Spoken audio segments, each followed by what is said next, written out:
Limiting global warming to 1.5 degrees by the middle of the century is less likely than ever, but it is possible.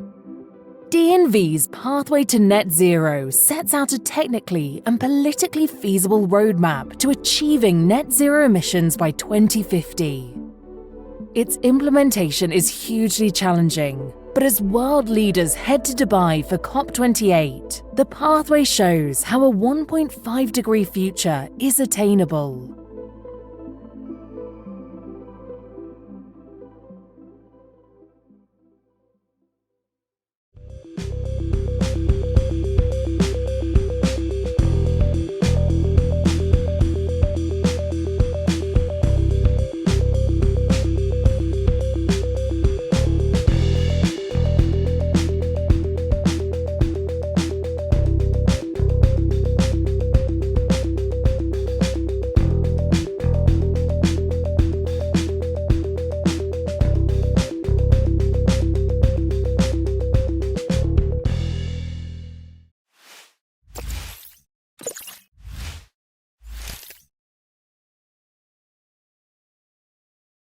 Olá pessoal, sejam todas e todas bem-vindos ao Estúdio PBR, direto da OTC 2024. Nosso bate-papo agora é com Thiago Prado, presidente da EPE, e Heloísa Borges, que é diretora para estudos da área de petróleo e gás da EPE. Pessoal, obrigado pela gentileza de vocês abrirem um espaço na agenda e estar aqui com a gente nesse bate-papo. Queria começar a nossa conversa falando um pouquinho sobre a consulta pública que o Ministério lançou na última semana. Essa eu acho que é a última semana, né, para contribuições, e que vocês subsidiaram com um estudo relativo ao papel do setor de óleo e gás dentro da transição energética. Queria que vocês começassem contando um pouquinho de como foi esse estudo e aonde vocês chegaram, quais são as principais conclusões desse estudo. Excelente, Felipe. Bom, primeiro agradecer, né, o espaço. A gente já tinha um encontro marcado já há algum tempo. É verdade, não conseguimos antes, né? É a primeira vez conversando com vocês da agência PBR. Muito obrigado. Essa iniciativa da consulta pública é um movimento importante que o Ministério de Minas e Energia faz, no sentido de levar a informação para o debate público, né? Informação qualificada, com dados, justamente para a gente debater, né, o futuro do nosso país e o futuro dos investimentos desse setor, né, que é ainda um setor muito pujante, é um setor considerado estratégico e que pode servir de ponte para o futuro da nossa transição. E aí eu vou passar um pouco para a Luísa falar um pouco desse trabalho e dessa consulta pública, que é um marco importante. Bom, obrigada, Thiago. Obrigada, Felipe. Acho que é importante a gente entender que o futuro energético do Brasil é diverso. Como o presidente Thiago Prado sempre gosta de falar, a gente tem um bom problema. A gente tem um problema de gerenciar a abundância de recursos. Ao contrário de outros países que têm que gerenciar a escassez, têm que entender como garantir sua segurança energética quando eles têm poucos recursos disponíveis para isso. No Brasil, a gente tem as províncias petrolíferas, eólica, potencial solar, potencial nuclear, potencial hidráulico. Então, nós temos uma abundância de recursos e parte do trabalho que a gente fez foi mostrar justamente como que a gente aproveita os recursos dos hidrocarbonetos nacionais para potencializar a transição para uma economia verde. E por que isso é importante? Porque a gente precisa entender, e isso é uma das principais conclusões do estudo, que mesmo no futuro descarbonizado, nós ainda precisaremos, nós, o Brasil e o mundo, ainda precisarão de muitos hidrocarbonetos. A gente vai precisar de um volume significativo.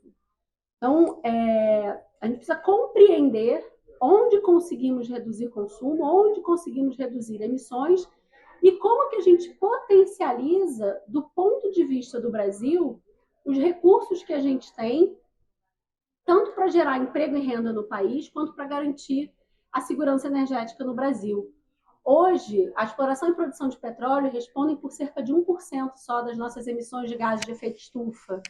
É pouco, porque nós já somos muito eficientes nessa exploração e porque nós já temos uma matriz energética muito renovável, muito limpa. Isso traz uma vantagem para o Brasil, nos permite potencializar esse recurso Para quê? Para transferir expertise, transferir renda, transferir riqueza para as novas tecnologias. Então, o número que a gente trouxe no estudo, esse estudo ele tem um caderno executivo, um sumário executivo, mas ele é composto por uma série de cadernos.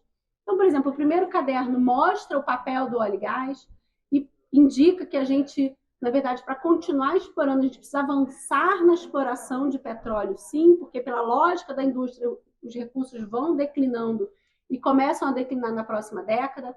Mas aí o segundo caderno traz as vantagens, os impactos socioeconômicos da indústria de óleo e gás para a economia brasileira.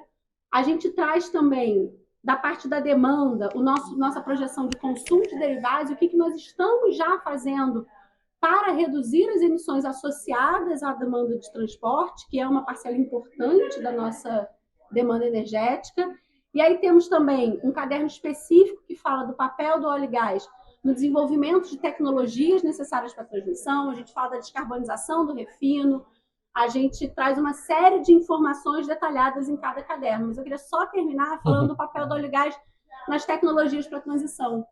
Hoje, quando a gente pega os últimos números, a gente vê que 1/4 da verba de PDI dos contratos de óleo e gás já está sendo direcionado para tecnologias necessárias para a transição energética. Células combustíveis, armazenamento, captura de carbono, hidrogênio, até eólico offshore. Então, nós já temos esses recursos, de fato, concretamente, sendo aproveitados. Isso é muito bom para o Brasil.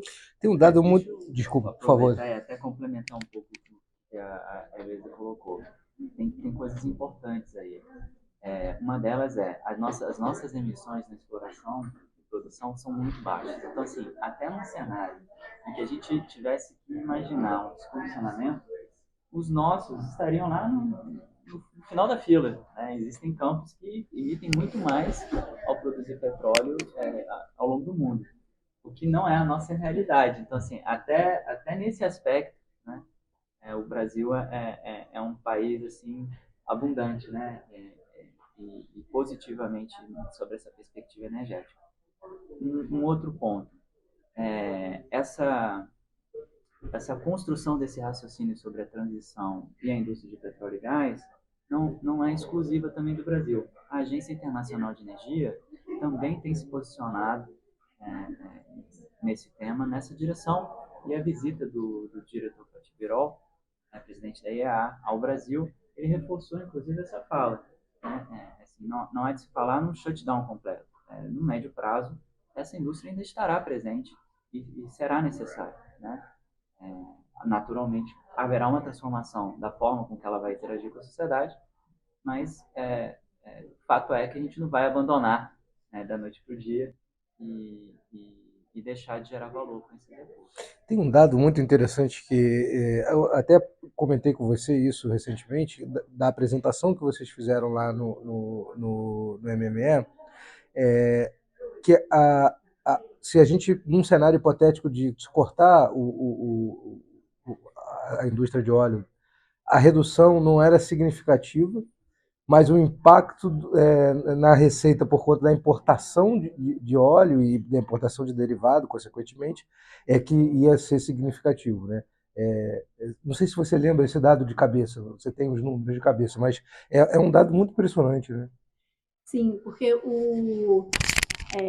como eu mencionei, só 1% das nossas emissões de gases de efeito estufa do Brasil, né, hoje são da produção de petróleo e gás. O nosso principal desafio que se refere à energia está na demanda de transporte. Metade das nossas emissões associadas à energia estão na demanda do transporte. Né? E ao contrário do que a gente costuma imaginar, essa demanda, parte dela vem sim dos veículos leves, mas nos veículos leves a gente já tem os biocombustíveis e soluções de mobilidade que nos permitem já visualizar um futuro com cada vez menos emissões, mas a gente tem uma parte de médios e pesados que é o que a gente chama de hard to abate. Uhum. Esses segmentos difíceis de descarbonização, o nome é difícil porque é realmente um desafio. E esse segmento, quando a gente olha o padrão de consumo do Brasil, que foi esse número que a gente gerou, a gente não vê o padrão, o nosso maior esforço, a gente consegue limitar o crescimento da nossa demanda de derivados. O que isso indica para a gente? Que do ponto de vista da segurança do abastecimento nacional, mesmo que eu pare de produzir petróleo, eu vou continuar precisando importar petróleo e derivados. Então, uma estratégia que coloque o Brasil nessa situação faz com que a gente abra renda da produção de petróleo, e o número que a gente gerou é que até 2055 esse número pode chegar, somado participações especiais, royalties e outros impostos, até a quase 5 trilhões de reais. Esse é o montante de arrecadação que a gente deixa de arrecadar para o Brasil. Mas quando a gente olha as nossas importações, a gente passa a ter um impacto na balança comercial, que a gente precisa importar petróleo para as refinarias, que a gente vai continuar precisando delas. Por isso que a gente traz o caderno de descarbonização do refino, inclusive, para a gente atacar também esse ponto. E a gente vai continuar precisando importar derivados. E isso gera um impacto na nossa balança comercial, e a gente sai de um produto onde hoje, no primeiro trimestre do ano, o petróleo e gás foi o principal país da pauta de produto da pauta de exportações do Brasil, e a gente chega aí a importar, mas eu acho que o impacto era de 1 bilhão de reais negativo na nossa balança comercial. Então, é um jogo, parar de produzir petróleo no Brasil é um jogo de perde-perde. A gente perde a renda, a gente perde os empregos, a gente não reduz tanto assim as emissões e a gente deixa de lado uma parte importante da nossa segurança do abastecimento, porque a gente volta a ser importador. Tiago, essa discussão de transição, e a gente aqui na PBR está discutindo isso há muitos anos, ela deu uma guinada, né? Ela mudou desde da guerra na Ucrânia, quando a Europa passou a ter uma dificuldade de suprimentos, sobretudo de gás, né? E a gente começa a ver, os Estados Unidos voltou, aqui onde a gente está, nos Estados Unidos voltou a fazer leilões de petróleo, algumas outras nações mudaram. Também a visão do setor de óleo e gás para dentro desse processo de transição. Como é que você enxerga essa mudança global e a importância disso, assim, desse movimento para a gente, vamos fazer, mas vai ter que estar todo mundo junto, porque senão a gente não vai conseguir chegar? Uma excelente pergunta. Eu acho que essa crise, ela impulsionou e acelerou essa discussão da transição energética. Naturalmente, as tecnologias que a gente está discutindo ainda, vindouras, né, elas precisam entrar numa escala comercial, e o preço também é ainda um desafio. Tanto que muito se fala hoje na Europa sobre affordability. Muitos estão questionando, né, as populações têm questionado o custo disso, o custo dessa transição, né?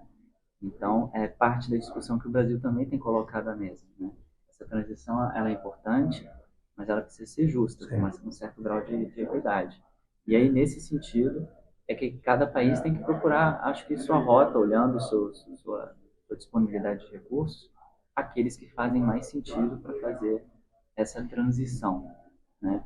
Então, assim, alguns países tiveram um movimento, por exemplo, de descomissionamento de nuclear. Agora já se retorna a discussão do papel da energia nuclear no mundo, principalmente na questão de matemática dessa de transição energética. E esse reposicionamento que você mencionou aqui nos Estados Unidos tem também se mostrado lá fora, e para a gente, né, por meio dessa consulta pública, também é um movimento que faz sentido avaliar nossas potencialidades sem deixar de vista 92% de geração de energia renovável e mais 50% de renovável da nossa matriz. E várias inovações que vão acontecer no setor elétrico também. A gente tem baterias, tem várias coisas que vêm por aí, né? Não só baterias, né? A gente fala de armazenamento, a IPE fala de armazenamento de energia, seja lá a tecnologia que for. A bateria, né, a forma de estocagem química, é uma das formas.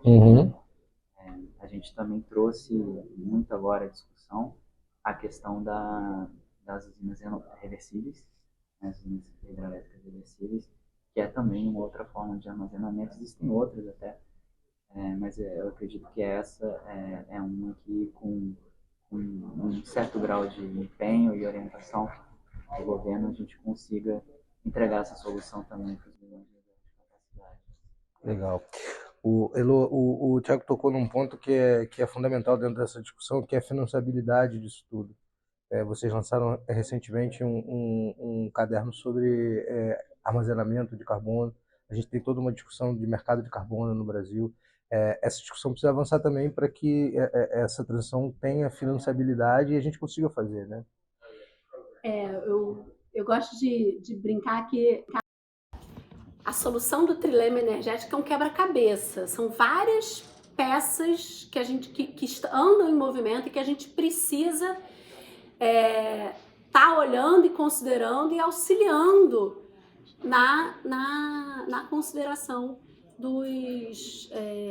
para o desenho de política. Então, uma das peças é a captura e estocagem de carbono. E a gente lançou um caderno já inédito, mapeando o potencial e fazendo uma indicação de onde estão as principais fontes de emissão no Brasil, com o potencial geológico.